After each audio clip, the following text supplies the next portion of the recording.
All right, what is going on, ladies and gentlemen? How is it going? I am Is There No One Else, and the video I'm bringing you today is going to be a Stamina Nightblade build for open world PvP. Now, I'm not going to have any gameplay footage in this specific build, in this specific video. I'm going to put that in other videos so you guys can check it out. This video is going to be long, a lot. This is going to shock some of you, but this is going to be longer than some of my other Stamina Nightblade builds because there's a few different ways to go about building this. There's a lot of uniqueness in this specific build. This is one of the most fun setups I've ran in a very long time. Now, I will talk about the pros and cons of it. You know, I want to give you guys my full honest assessment of it because, you know, when you sacrifice one thing, you gain stuff in other ways, and you guys can go and make your own opinion based off of that. And I know this is rather vague, so let's just dive into the build and let's see what I'm talking about. So first of all, as far as consumables go, we are running lava foot soup and saltrice, max stamina recovery for 2 hours. This is just nice. I'm an Imperial. Both of my sets have health bonuses. I'm running prismatics on all of my body pieces. I have a lot of base health, so I like stacking my damage by having a lot of max stam and stamina recovery. This is just really good. Now, if you guys want to run Artaeum, you can absolutely run Artaeum. You're gonna miss out on a little bit of recovery, a little bit of max stam. You're gonna gain a lot of health. You can actually have some pretty stupid health if you run Artaeum, but it's up to you. I am running tripots. I do have tripots and detect pots on my build. Always have to have detect pots. It's just invaluable with the amount of gankers, the amount of bombers coming around. It's just, yeah.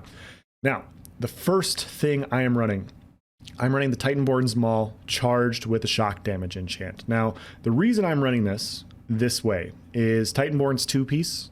This is just a 2-piece bonus that I'm running, just the front bar. This is the most damage you can get. 1487 physical pen is more than weapon damage. It's more than max stam. If you do not have this, you know, you can run something like Cyrodiil's Ward gives you weapon damage. An 8 Axiom is a crafted weapon and spell damage. I can't remember what other ones are. I mean, you could run Agility. There are a few options for just a front bar 2-piece. Now, next patch, for this specific build, I will be running Vatishrands. Vatishrands just, you know, it's going to give me a little bit more burst. I've already kind of talked about that specific 2-piece. Depending on how they nerf it and adjust it, you know, we got a couple more weeks of the PTS. They could continue to nerf it, and then it's going to make it unusable. But as it stands right now, it's just going to add a lot more burst to the specific build. Now, charged with shock enchant procs minor vulnerability. Now, minor vulnerability right now, it will proc quite a bit. You know, every time I light attack, I can potentially have this proc go off. But yeah, it's just a very nice buff to have. You know, 8% is just a lot. It's really good right now. I have not tested it on the PTS yet to know if the 5% that you're getting next patch is going to be better than sharpened with a different enchant, but you know, that's something I'm going to have to do. But that's why I'm running it. You have a chance to proc minor vulnerability, which gives you a little bit more damage. So I have some hidden extra pen here. I also have minor vulnerability.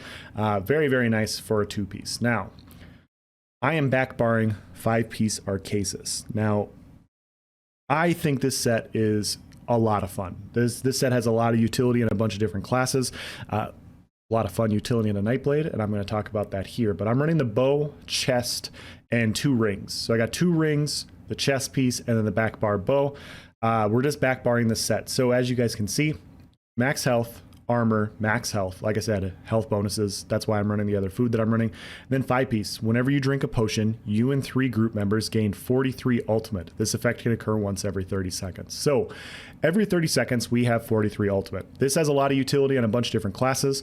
What this has for utility on a Nightblade is it stacks with our Catalyst passive. So after drinking a potion, you gain 20 ultimate. You stack the Catalyst passive with this, every 30 seconds, you can gain 63 ultimate. So essentially what I'm fighting when I'm 1vxing, every time I pop a potion, it's like every 32, 33-ish seconds, I have another incap. So you can incap, pop a potion, and then incap again. And so people are going to probably call you a cheater sometimes, you know, like there's no way anybody can do that. You're cheating. It's part of the game. This is just one of the built-in ways to get this. Now, why do we want this? You know, if you guys have watched my videos for a while, I've talked about how Stamina Nightblade is very good for 1vx, but Nightblades in general aren't very good in group play because they don't really have a bunch of utility. Other classes have utility via purge, via off heals, you know, major and minor buffs, all these other sorts of things. This is a way to provide utility for your small group. So if you're running in a 2 or 3 man group, I think somebody should be running Arcasis in your group. Like, it's way too good of a set. Your hardest hitting ability that you have on your build is your ultimate. If you can get your ultimate back faster, that means your group's going to get your ultimate back, their ultimates back faster, which means you can ulti dump faster, which means you can potentially kill larger groups faster. And the faster you can kill larger groups, that means the less sustain you need to survive and kite and, you know, do all those other sorts of things. It's a really good set for small group play. It's an amazing set for small group play. It does have some nice utility on Stamina Nightblade. Now, the con with running Arcasis is it's not a 5-piece damage set. You know, it's a utility set. And so my overall, you know, with my other sets, I would potentially be able to hit harder if I had a 5-piece damage set on here instead of Arcasis. But Arcasis allows me to build in a lot of utility. I still hit plenty hard, in my opinion. There will be a few different unique ways to where you can add more damage than what I even have on this build. There's plenty of damage on this specific build, and the utility that you can provide in a small group play situation is just incredible with Arcasis. So I'm backbarring this. We are running 2 Balorgh. Now, Balorgh, in my opinion, is one of the best monster sets in the game. It is really, really good. The damage that you can get with this is comparable to a 5-piece set as a monster set. When you use an ultimate ability, you gain weapon and spell damage equal to the amount of total ultimate consumed, and physical and spell penetration equal to 23 times the amount for 12 seconds. This also scales very well with Arcasis. So if we're popping a potion every 30 to 32 seconds and we're gaining 60 ultimate, that means that every time we hit with our ultimate, our Balorgh will be scaling higher. You know, because we're getting ultimate and our ultimate scaling higher, that means that our Balorgh is going to hit harder. So even though we're missing out on a 5-piece bonus set, oftentimes in fights when I'm going, you know, when I'm riding from keep to keep or resource to resource or waiting, you know, I'll have trash pots on me and I'll pop a potion on the back bar. And, you know, if I'm on a resource and I'm killing ads and I'm popping potions, I'm building this ultimate. So the first person I'm going to fight, I'm going to have a 500 ultimate Balorgh. And that's going to give me 500 weapon damage and 10k pen on top of what I'm running for my burst combination. It offsets a lot of the damage that you would miss from another 5-piece bonus quite a bit. So this is a very nice synergy that you have with Arcasis.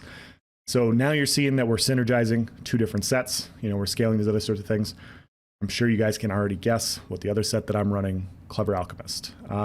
Max health, weapon and spell damage. When you drink a potion during combat, you feel a rush of energy, increasing your weapon and spell damage by 651 for 20 seconds. Like I said, we're popping a potion every 32 seconds. This lasts for 20 seconds. We have roughly 60% uptime on Clever Alchemist in our fights. This means it's going to boost our overall healing. It's going to boost our overall weapon damage. Clever Alchemist has been a very popular set for a long time. You know, the cooldown isn't too bad. You know, the way I have it set up, it's almost negligible. We have Clever Alchemist up more than it's down currently. So it's just a very nice synergy with Stamina Nightblade. You know, if you're popping potions to gain ultimate, if you're gaining ultimate to scale Balorgh, you might as well have Clever Alchemist. So you just have that potion as well, and you have that weapon damage you get. Yeah. Prismatics, Impen, you can go well fitted. Well fitted helps for if you want to play more of a rollerblade style. That's up to you. You know, it's your personal preference. I always go Impen. I hate getting ganked. You know, snipe gankers, bombers, you know, all those other sorts of things. That's why I go Impen. If you don't want to go Impen and you want to play a little bit more of a rollerblade play style, you can obviously supplement some of these with well fitted. It's more than fine. You know, it's just what you prefer. It really is. So I wouldn't say like this is best in slot and this is the best way to do it. There's going to be a lot of different things where it's going to come down to your preferences. So we are running 5 medium, 1 heavy, and 1 light. As far as jewelry goes, I have infused with 2 potion cooldown enchants right here. This is going to lower, like I said, we reduce our potion cooldown by 15.6 seconds. I think it's, 48 seconds for a potion. So like every 33 seconds, we are going to have a potion. And we are going to have Clever Alchemist up at that point. We are going to have an ultimate up every time we pop our potion. And yeah, we are going to provide small group utility by giving our group 43 ultimate, you know, you and 3 group members every 30 seconds. So that's why I have it built this way. If you're running with 2 or 3 people, I think the 2 infused cooldown is a very nice way to go about doing it. If you want the extra damage, you can obviously fit infused weapon damage enchants right here. You're going to gain 520 unbuffed weapon damage right here, you know, which scales, you know, it's going to be like 700. There is a lot of damage that you can build into here that you know, that isn't showing up on this specific build. I just want to be clear, like, you can add more weapon damage to this build than what I have. I'm, you know, taking more advantage of the utility of having Alchemist up higher, you know, lower cooldown on Clever Alchemist, you know, more increased Balorgs, and also utilizing other passives in a different way. So keep in mind, like, this is your personal preferences. If you're running solo then more than you're running duo, probably go infuse weapon damage here. You know, if you're running in a 2-man, 3-man, 4-man group and you really want to go take on, you know, some people, you know, I think having that 43 ultimate for your group offsets the increased damage you personally have. That's just my opinion. So the pros of this, you know, like I said, Clever Alchemist uptime, you know, higher, which means my healing's better, which means my overall weapon damage, you know, with Alchemist, you know, kind of offsets this a little bit because I'll have Alchemist up for more time, means that, you know, I won't have as, my capped damage isn't as high. You know, like Alchemist plus, you know, 500, you know, 800 weapon damage is going to do more damage than what this currently is. I'm just maximizing the utility of having a potion to proc every 30 seconds instead. So it's up to you. Like I said, like, this is, there's so many different ways, so many different pros and cons for both. With this, I'm popping potions more, which means it's going to cost more gold, which means that you have to have gold in order to have these potions. You have to have these materials in order to do it. You know, if those sorts of things are holding you back, maybe you don't run it this way. Yeah. As far as our character sheet goes, we'll look at the character sheet real quick. This is unbuffed on the front bar, 2457 weapon damage, 1963 stamina recovery, 29k stam, 23k health. Keep in mind that jumps up to over like 30 to 31k health in PvP. Our resistances are lower, but we have 3k crit resist, 10 points in the health, 54 points in the stamina. We are running the Serpent Mundus, Lava Foot, like I said, and the reason I'm running the infused cooldown enchants is because I can go stage 3 vampire. Now, I don't run stage 3 vampire on a lot of different builds, and the reason that is especially on stamina builds, sometimes you just value that magic utility a little bit more than the extra tankiness you get. Now, stage 3 vampire allows you to have the undeath passive, which means 30%, up to 30% less damage you take as you get to lower health. It makes you, you know, thicker than a Snicker. It's a really nice buff that you have, but it increases your cost of your abilities by 8%. Now, because I have potion cooldown enchants and I'm popping a potion essentially every 32, 33 seconds, like I said, I'm running tripods. So I'm getting health, magic, and stamina back faster via potions, which means that my pools are, you know, increasing faster. My recovery, yes, it doesn't look super great, but keep in mind, there's multiple different ways to recover, guys. You know, there's multiple different ways to sustain. You can sustain through different skills and abilities. You can sustain through reduced cost. You can sustain through different sets. You can sustain through, you know, just heavy attacks. There's a lot of different ways to go about sustaining. This is another way to increase your sustain. Because I'm popping potions faster, I'm getting that bulk resource back more, and that's not showing up on this specific character sheet. So although my recovery already is nice, you know, if I pop this and I pop a potion on the back bar, you know, I have 4253 weapon damage, which isn't super high or anything, but I have 2358 stamina recovery, plus every 30 seconds I'm getting, like I said, I'm getting a potion back. So I'm just having more and more recovery. It allows me to sustain undeath, which means that I can still use cloak and shadow image a lot more because I know I'm going to get my potion back faster. I know I'm going to get that magica sustain. I know I'm going to be able to you know, sustain it this way. And that's been my issue in the past, is I haven't always been able to sustain that. So that's why I'm running Undeath. Now, you don't have to run Undeath, guys. Undeath is 8% increased cost on all of your other abilities. If you want more damage, you can take off Vamp. You can take off Vamp.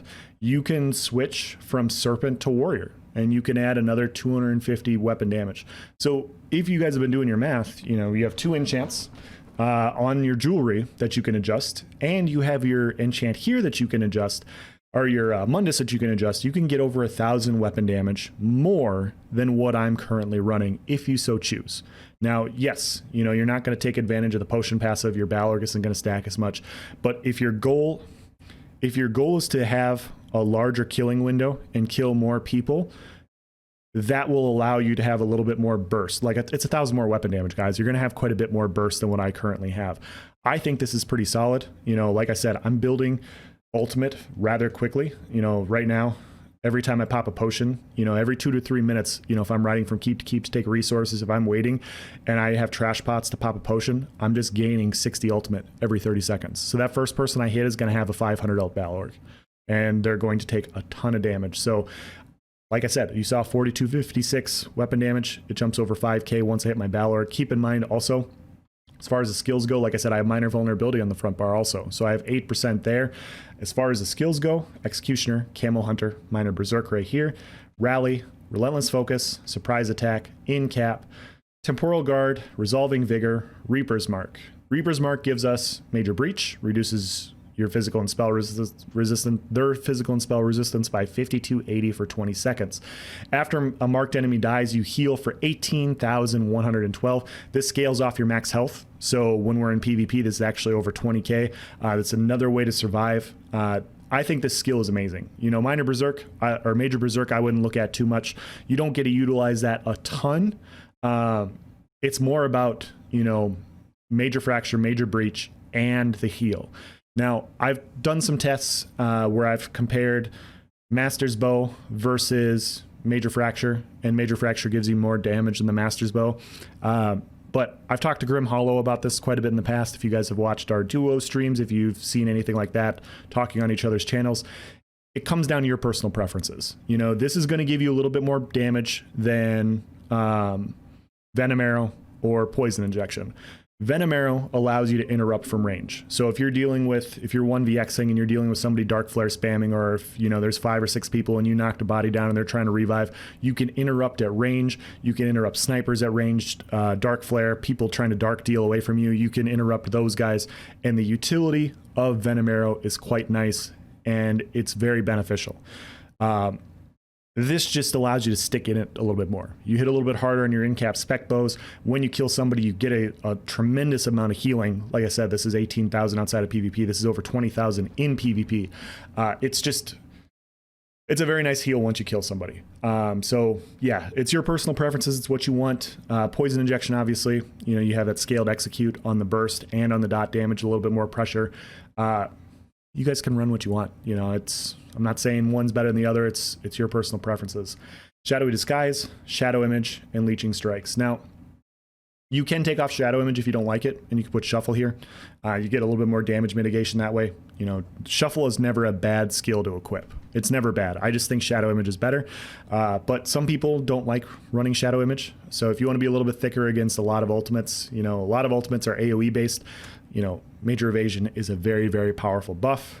Very, very powerful buff. So there's nothing wrong with having it. I just prefer avoiding the damage over, you know, mitigating the damage. Shadow Image is just going to allow you to survive a lot easier. And then Leeching Strikes is boosting your sustain and, you know, giving you heals. All right, as far as champion points go, I'm going to go through it quick. It's your personal preferences also. 61 Warlord, 1 in a Siphoner, 76 Mooncalf, 2 Arcanist, 64 Tenacity, 66 in a Tumbling, 37 in a Blessed, 81 Master at Arms, 64 Mighty, 27 Piercing, 61 Precise Strikes, 73 Ironclad, 28 in a Resistant, 64 Hardy, 49 Alley Defender, 7 in a Thick Skin, 49 in a Quick Recovery. All right.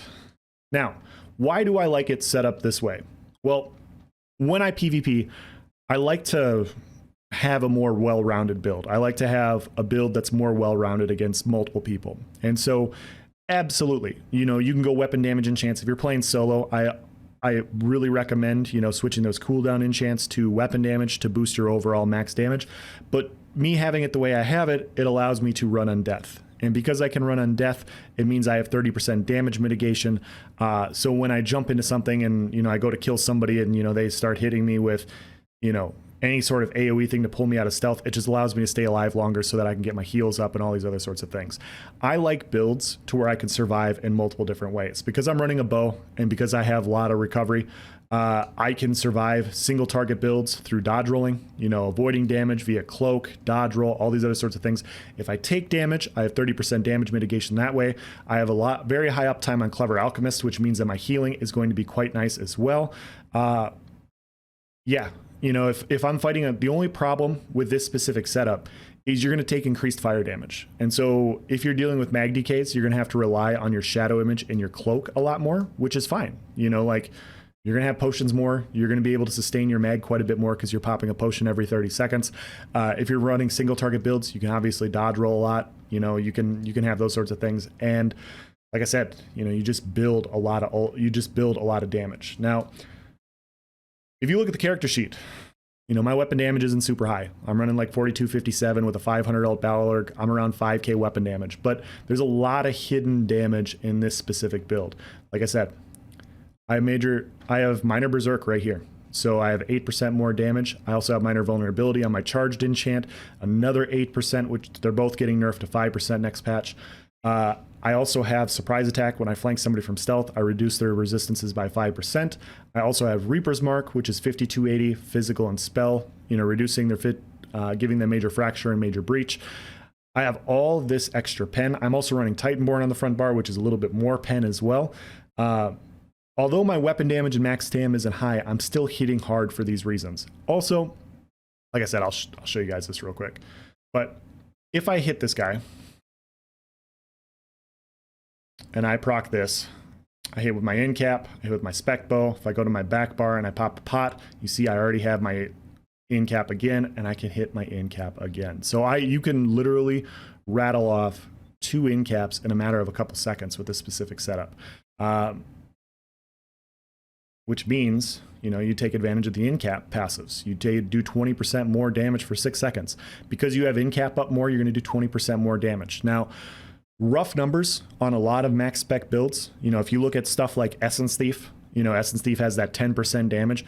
That's essentially the equivalent of somebody running 600, 700 weapon damage. The amount of damage that you get, it's, you know, roughly 600 to 700 weapon damage. 20% means it's quite a bit more. This is going to be, having higher uptime on this is going to give you more than a 5-piece bonus. So a lot of different scaling damage things coming into this build. You know, if you guys are stat whores, you know, and you like a sexy character sheet, this isn't the build for you. You know, I'm just gonna say that right now. If you like, you know, being able to have this utility, if you like, you know, just this synergizes very well. Now, you can add some other things. I'm an Imperial on this build. You could go Argonian and utilize the potion passive even more, you know, and have the more Magicka passive that way. I don't want to be an Argonian. You know, I'm already an Argonian in real life. I don't want to be an Argonian in the game. I like a little bit of variety. You know, I'd rather just be a filthy Imperial ruling over everybody, but to each your own, you know. So this synergy works out very well in a Nightblade. Like I said, like I just showed you, you get an incap every time you pop a potion, which is very valuable. It also scales with Balorg when you go to and from resources. You know, like you're just going to have a lot of ultimate every time you get into a fight, which is going to offset a lot of the damage that you're missing. You know, that 10k pen on Balorg is no joke when you have 500 ult, you know, so you get a lot of it that way. If you don't like it how I have it built and you don't want to be stage 3 vamp and you can utilize shadow image better for survival, and you want more damage, you can absolutely just run, you know, the weapon damage enchants, the weapon damage Mundus Stone, or the pen Mundus Stone, or the shadow. You can do a bunch of different things to build in more damage than I have. You know, like I said, in a 2 or 3 man group, I like it this way for utility. If I was running solo, I would run it the other way for a little bit more, you know, just higher uptime. So it's up to you. Like I said, this is the most fun build I've ran. This is the most fun build I've probably ran, and since I was running mechanical acuity on my Stonethorn and just onslaught spec bowing people. Like this is my favorite build since that, due to its uniqueness, due to just how well rounded it is. Still have enough damage to kill people, still have a lot of sustain, a lot of tankiness on this build, and you know, like I said, I'm just rattling off incaps. And this isn't the only class that it's good on. You know, I've talked about it a little bit in the past, you know, and I will be coming out with a Stam DK build. Being able to pop a potion every 30 seconds and gain 43 ultimate on a Dragon Knight is very, very powerful. You know, boosts your sustain quite a bit. I just have to get a few different pieces to fully min-max that build as well. But yeah, this is the Nightblade build. This is what I've been running. This is what I've been having the most fun with. Is it the best, quote unquote, best solo build? There's so many different sets right now that I got to test. And there's so many different ways to run this specific build. It would take me another 2 or 3 weeks to try everything to figure out exactly what I like. This has a lot of fun utility. You know, if you like, you know, rattling off incaps, if you like just, you know, having that sort of thing, you know, this is a very fun set. If you run in a 2 or 3 man group, your friends are going to love that you're running Arcasis. Trust me. Like I'll play with my buddies and I'm running Arcasis and they're like, holy shit, this is awesome. You know, because every 30 seconds they're just getting all that ulti-gen. You know, and when you're getting pressured, if they can pop a resto ult faster, if they can go into their sword and board ult, if they can go into their leap, they're really going to appreciate it, because it just, you know, the hardest hitting thing on your character is your ultimate. Your best thing is your ultimate. The fact that you're getting your ultimate back so fast and you're really missing out on minimal damage, it's quite nice. You know, it's quite nice. So yeah, that is going to be the end of this build. I will have gameplay footage coming out for you this week if you guys want to check that out. The only thing holding this build back for footage, I've already had a few 1vx's, but it just looks awful. You know, I posted a comment on it last week on my channel. You know, people gap closing using streak and stuff. They're yo-yoing across the map, and every time I'm fighting 4, 5, 6 people, it's just I'm trying to track them because they're skipping back and forth. And although I get like a 1v5, it looks ugly as hell. Like, it just looks so ugly, and it's frustrating, you know. And on top of all the other lag, I mean, if you guys are playing this game and you've gotten this far in this video, you know what I'm talking about. Performance is impacting this build more than anything. But yeah, this is a very fun build with a lot of really fun synergies. Really building into the potion passive that Nightblade already has. You know, like I said, if you wanted to go Argonian, you can, and you wanted to be a filthy tailed beast, you could absolutely do that and have even more sustain. So I'm going to leave this video here. If you guys have any questions or comments about this build, please provide in the section below. If you guys want to, you know, join my Discord, I have a link to my Discord in the description. Feel free to join. The only thing I ask is don't be a tool. You know, be nice. People will be nice to you. I got people in there that zerg me down all the time. You know, it's not a big deal. Like, we're just be cool. You know, if you come in there and talk shit, you're going to get kicked. That's all there is to it. So we have over 1,000 people in my Discord willing to help out with different builds. We have different channels for different classes. So if you have questions about specific builds or playstyles, if I can't answer it, they will. A lot of other YouTubers and streamers in there. Zdan's in there. Unified Gaming, Karaoke Sora. Just a lot of people that, you know, you see if you're watching other YouTubers, they're in there as well, and they can also answer questions, as well as just top tier players that, you know, don't post videos on YouTube and don't stream on Twitch. So a lot of very good players in there. So if you guys want to help other people out, if you want to ask a question and be helped out, feel free to join that. Yeah, that is now going to be the end of this video. Thank you for watching, guys. Have a nice day.